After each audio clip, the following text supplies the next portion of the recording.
You are a void breaker. Your ship, the comet's tear, is small but fast. You hunt for ghosts in the deep black, not spectral spirits, but lost data streams.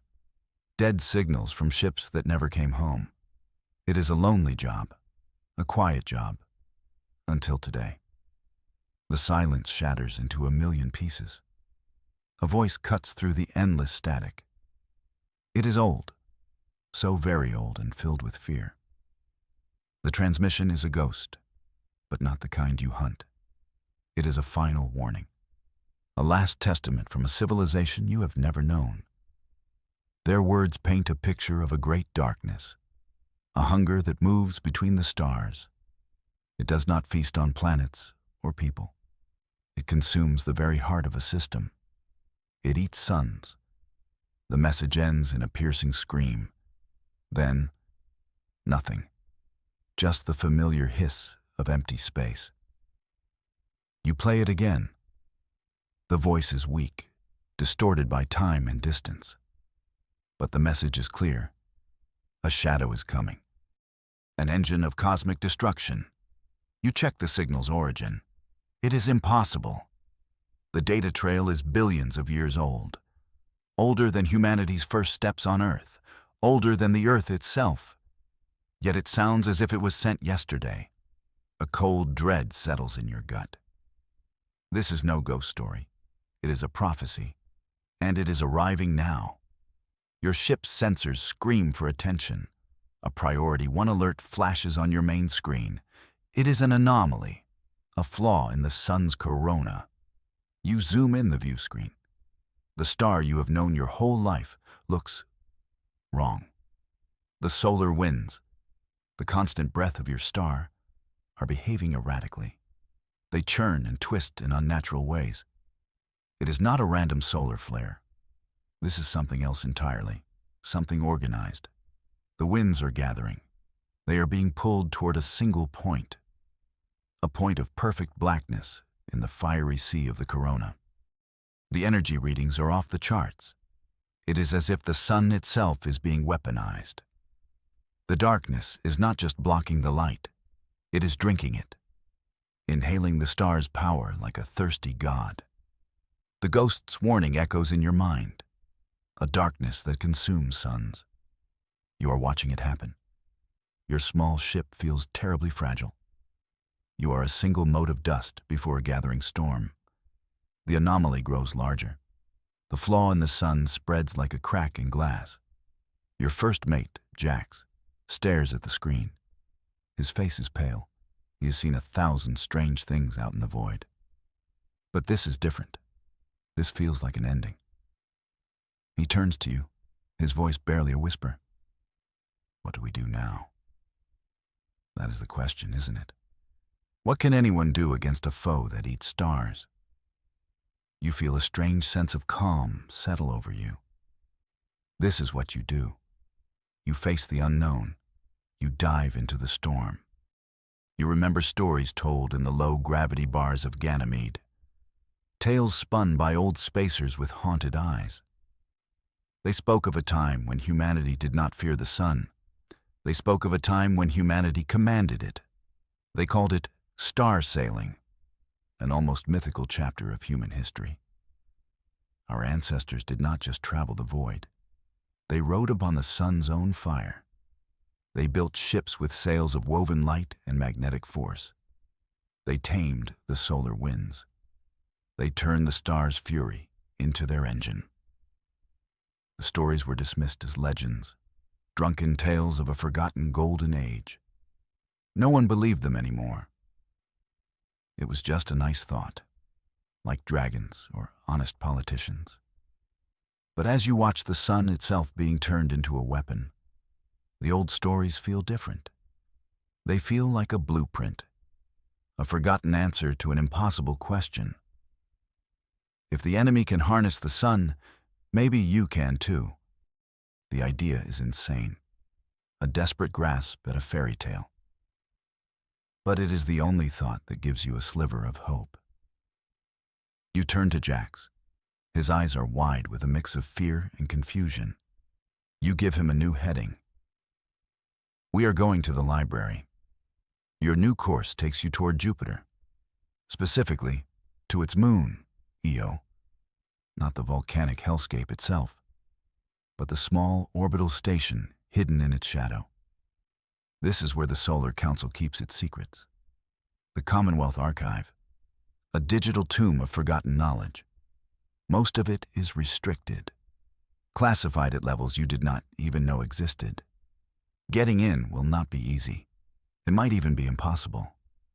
You send a coded message to an old contact, a data broker with a flexible sense of loyalty. You offer him a lifetime supply of Martian whiskey. He sends back the access codes you need.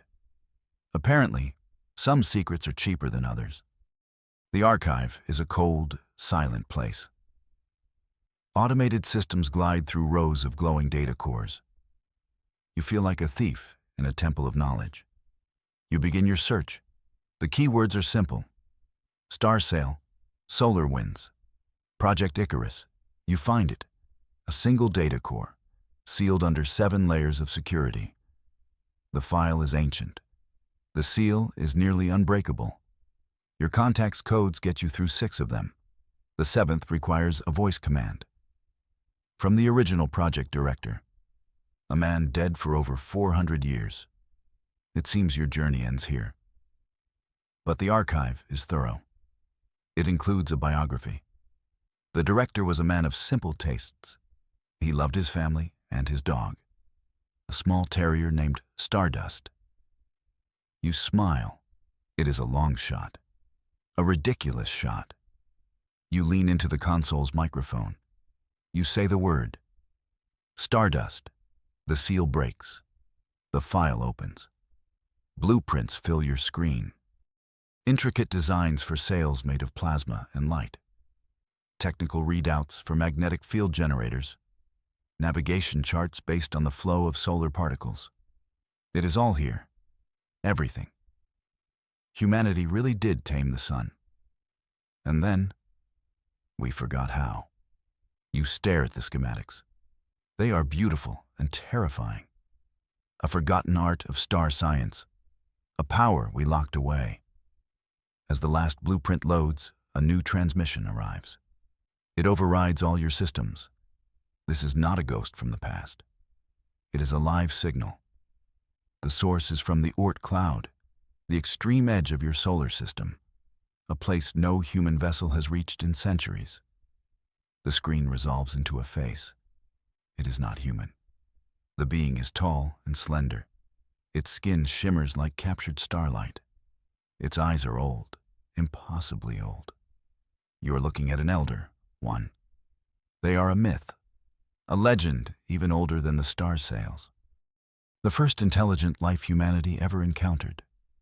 They observed our rise from a distance. They never interfered. Until now. The elder, one, speaks. Its voice is like the chiming of crystal bells. It resonates in your mind more than your ears. It confirms your worst fears. The darkness in the sun has a name. They are the Kor Thal, the Star Eaters, and they have returned. The Elder One explains. The Star Eaters are a cyclical plague. They move from galaxy to galaxy. They find a star teeming with life, and they consume it. They are not conquerors. They are harvesters, a swarm of living, crystalline ships. They feed on raw, stellar energy. The Elder Ones have fought them before. Millennia ago, in a distant star system, they did not win. They only survived. They have been watching your sun for centuries, waiting for the Korthal to arrive. The transmission shows you their fleet. It is a swarm of fractal nightmares. Each ship is a razor-sharp crystal. They glitter with stolen starlight. They move in perfect unison, a hive mind with a single, ravenous purpose. They are not just in the sun's corona. They are the corona. They have woven themselves into the star's fiery embrace. They are draining it, siphoning its power to feed their endless hunger. The Elder One's message is a warning, but also a plea. They cannot fight the Korthal again. They can only observe the end. The Solar Council is in chaos. News of the Star Eaters has spread. Panic grips the system. The Aegis fleet, humanity's shield, is mobilized. This is the most powerful military force ever created. 100 ships of the line, each one a fortress of plasma cannons and fusion missiles. They are the pride of the Commonwealth, the ultimate expression of human power. They are sent to engage the enemy, to drive the darkness from the sun. You watch the battle on a public channel. The Aegis fleet is magnificent. They approach the sun in a perfect battle formation. Their commanders are confident. Their speeches are full of courage and defiance. They fire their first volley. A wave of destructive energy washes over the sun's surface. It is a torrent of power that could crack a continent. It is a beautiful and terrible sight. For a moment, it seems to work. But then the impossible happens. The Star Eaters do not break. They do not shatter. They absorb the blast. Their crystalline hulls glow with captured energy. The Aegis fleet's own weapons are making them stronger. The Star Eaters respond, not with missiles or lasers. They unleash a focused wave of solar energy, a piece of the sun itself, tamed and weaponized. The Aegis fleet is engulfed in fire. The warships are torn apart by the very star they were built to protect. The battle is a massacre. Humanity's greatest weapons are turned into fuel. The fleet is broken in minutes. A few ships manage to escape. They limp back toward the outer planets. Their hulls are scorched. Their crews are broken. Hope turns to despair. The most powerful fleet in history failed. It did not just fail. It was irrelevant. It was food. Panic turns into terror. If the Aegis fleet could not stop them, what can? This is your moment. Your one chance. You transmit the Star Sail blueprints to the Solar Council. You stand before the emergency session, a holographic projection of your face, broadcast from your tiny ship. The council members are ghosts. Their faces are pale with shock and grief. They are the most powerful people in the system, and they are helpless. They have just watched their best and brightest burn. They are out of ideas. They are out of time. You make your proposal. Your voice echoes in the silent chamber. You tell them about the forgotten age, about the ships that rode the solar winds. You tell them that you cannot fight the Star Eaters with conventional weapons. You cannot overpower them. You must outmaneuver them. You must use their own source of power against them. You ask the Council for the impossible. You ask them to sanction the rebuilding of the Star Sails. The Council erupts in protest. Your idea is called madness, a desperate fantasy.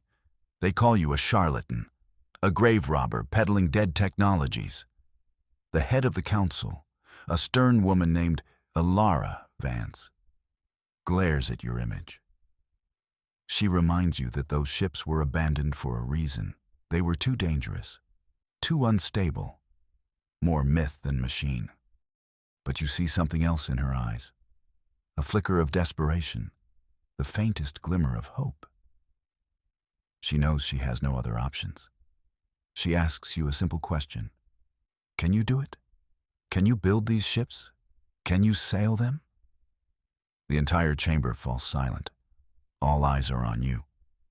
You think of the ghost transmission, the scream in the static. You think of the Aegis fleet burning in the sun's fire. You think of the blueprints on your screen, a forgotten promise of a different path. You meet her gaze. Your voice does not waver. Yes, I can. The Council is stunned into silence. With no other choice, they agree. You have your mandate. It feels less like a victory and more like a death sentence. The old charts from the archive lead you out, far out, beyond the orbit of Neptune, into the scattered darkness of the Kuiper Belt. It is a graveyard of frozen worlds and cosmic debris. A place where the sun is just the brightest star in the sky. According to the files, this is the location of the old shipyard, a hidden installation known only as the Cradle. It has been dormant for 4 centuries. There is no reason to believe anything is left. Your ship's sensors pick it up, a huge metallic signature, hidden inside a massive, hollowed-out asteroid. The entrance is sealed, a colossal door built to withstand the slow march of ages. The blueprints contain the access key, a sequence of light pulses. You transmit the code. For a long moment, nothing happens. You think you have come all this way for nothing. Then, a deep groan echoes through your hull. The ancient door grinds open. Dust and ice crystals swirl in the sudden light. You guide your ship inside. The sight steals your breath away. It is a cathedral of engineering, a vast cavern filled with the ghosts of giants. The skeletal frames of the star sails hang in the darkness. 10 of them. Each one is a masterpiece of forgotten design. They are far larger than any ship in the modern fleet. Their central masts reach up like the spires of a city. These are not just ships. They are monuments to a bolder time. They were left here, waiting, as if their creators knew they would be needed again. The shipyard is not dead. It is sleeping. Automated systems flicker to life around you. Maintenance drones emerge from hidden alcoves. The airless cavern is filled with the low hum of ancient machinery. Power still flows through its veins. The facility was designed to last for an eternity, waiting for a command that never came. Your crew arrives a week later, a collection of volunteers, madmen, and patriots. Engineers who studied the blueprints and saw the genius within. Pilots who were bored of flying in straight lines. They are the best of the desperate, the only ones crazy enough to join your cause. Your new crew are the Solar Mariners. They are a strange mix. Seasoned veterans from the broken Aegis fleet, young hotshots from the racing circuits of Mars, and grizzled asteroid miners who know the darkness better than anyone. They are not a military unit. They are a collection of individuals, bound by a shared, insane purpose. They must learn to sail these impossible ships. It is a skill no human has practiced in centuries. The only teacher is the archive's data and the unforgiving laws of star science. Learning to sail a star sail is not like flying a normal ship.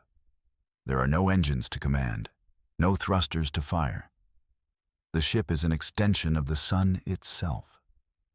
You must learn to read the solar winds, to feel the ebb and flow of plasma tides, to navigate the magnetic currents that ripple across the system. It is more art than science, a dance with the raw power of a star. Your crew struggles. The simulators are brutal. Many want to quit. They are used to being in control. Here, they must surrender to the flow. You lead by example. You spend every waking hour in the simulators. You study the ancient texts. You learn to think like the sun, to anticipate its flares, to understand its moods. It requires an iron will, a patience you did not know you possessed. One of your best pilots, a young woman named Kaylin, almost gives up. She cannot grasp it. The ship feels dead to her. You tell her to stop trying to fly the ship. You tell her to listen to it instead. You tell her to feel the star's heartbeat, not with her hands, but with her soul. It sounds like nonsense. She thinks you are a fool. Then she tries it. And for the first time, her ship catches the wind.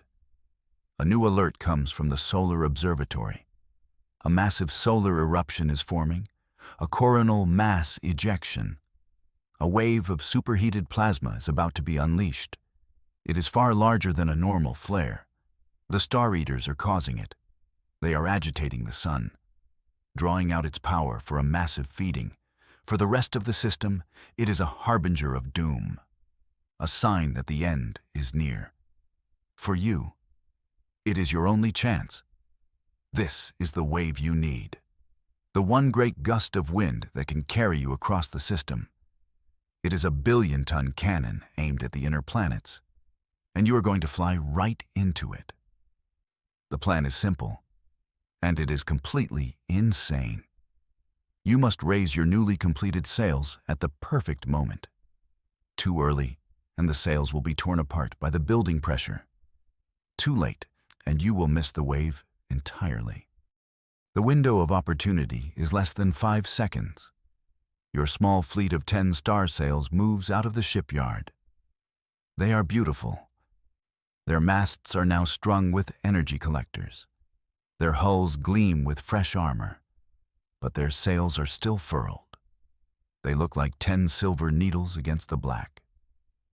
You position yourselves just beyond the sun's outer atmosphere. Waiting.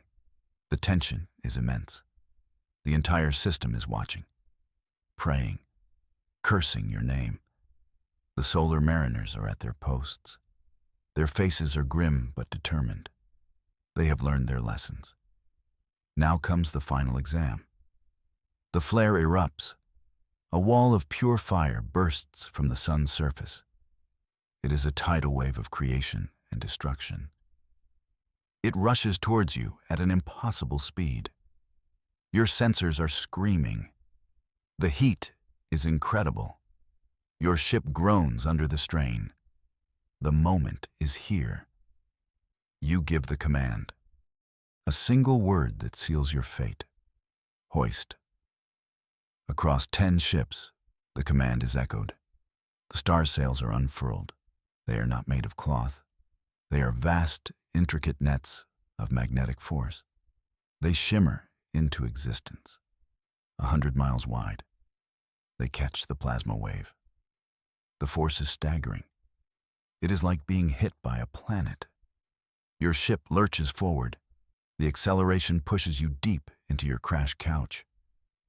The journey is a voyage on fire. You are not flying through space. You are riding a controlled explosion. A river of plasma flows around your ship. The magnetic sails channel the raw power, converting it into forward momentum. Your small fleet becomes 10 comets, 10 streaks of captured sunlight. You race across the solar system at a fraction of the speed of light. The journey to the sun takes days, not months. But it is a brutal ride. The ship is constantly shaking. The roar of the plasma is a constant thunder. The heat is a living presence. It seeps through every crack. The ships threaten to tear themselves apart. The strain on the magnetic sails is immense. You must constantly adjust them, shifting their angle by fractions of a degree. It is like trimming the sails of a ship in a hurricane made of fire. One of the ships, the Sun Dancer, loses control. Its sail shudders. A magnetic containment field fails. The plasma wave tears through it. The ship vanishes in a brief, silent flash. A stark reminder of the razor's edge you are riding. The crew of the remaining 9 ships watch in horror. But there is no time for grief. There is only the fire. There is only the wind. You push your own ship to its limits. You feel the strain in your bones. You are one with the vessel. You are a solar mariner. You hold the line. You have arrived. Your fleet of 9 ships drops out of the plasma wave. You are in the sun's corona, the heart of the fire, the home of your enemy. The Star Eaters are here, a vast swarm of crystalline ships. They are arranged in a complex pattern around the sun, siphoning its energy. They are a web of darkness amidst the light. They turn to face you. Their perfect formation shifts. They sense a new presence, something that does not belong. This is the battle for Sol. 9 desperate ships against a foe that broke a fleet of 100. But you are not the Aegis fleet. You do not have cannons. You have sails. You are not here to fight with brute force. You are here to dance. The Star Eaters attack. They unleash waves of focused solar energy, the same weapons that destroyed the warships. But your sails are designed for this. You angle them. You deflect the blasts. You absorb their energy. You turn their attacks into speed. You are faster than they are, more agile. You are a school of silver fish swimming through a sea of hungry sharks. You cannot destroy them, not one by one. There are too many. But you have a plan. The madman's proposal has a final secret stage. The blueprints showed you more than just how to build a ship. They showed you a weakness in the Star Eater's own technology. They feed on the sun's energy, but they are vulnerable to a sudden, massive overload. They are drinkers of fire. You are about to make them drown. Your 9 ships break formation. You fly towards each other. On a collision course, at the center of the Star Eater swarm, the enemy does not understand. Your maneuver is illogical, suicidal. They tighten their web around you, ready to consume you. Your crew is shouting. The proximity alerts are blaring. You are moments from impact. But you are not aiming for each other. You are aiming for the space between you. You give your final command. Collapse the sails. In perfect unison, 9 magnetic sails do not just furl. They implode. They release all their stored energy in a single, focused burst. 9 miniature suns detonate at once. The combined force is immense. It is a wave of pure magnetic and gravitational power. It strikes the Star Eater swarm from within. Their own connection to the sun becomes their downfall. The energy feedback loop is catastrophic. They cannot absorb this much power this quickly. It overloads their crystalline structures. A chain reaction begins. The Star Eaters begin to shatter. Their perfect fractal forms crack and break apart. The stolen light within them erupts. The darkness is consumed by its own meal. The entire swarm disintegrates in a blinding flash of light. The void around the sun is cleansed. The flaw in the corona heals. The shadows are gone. The sun shines brightly, unblemished, on a victorious but deeply scarred solar system. There is only silence. The battle is over. You have won. A new dawn breaks for humanity.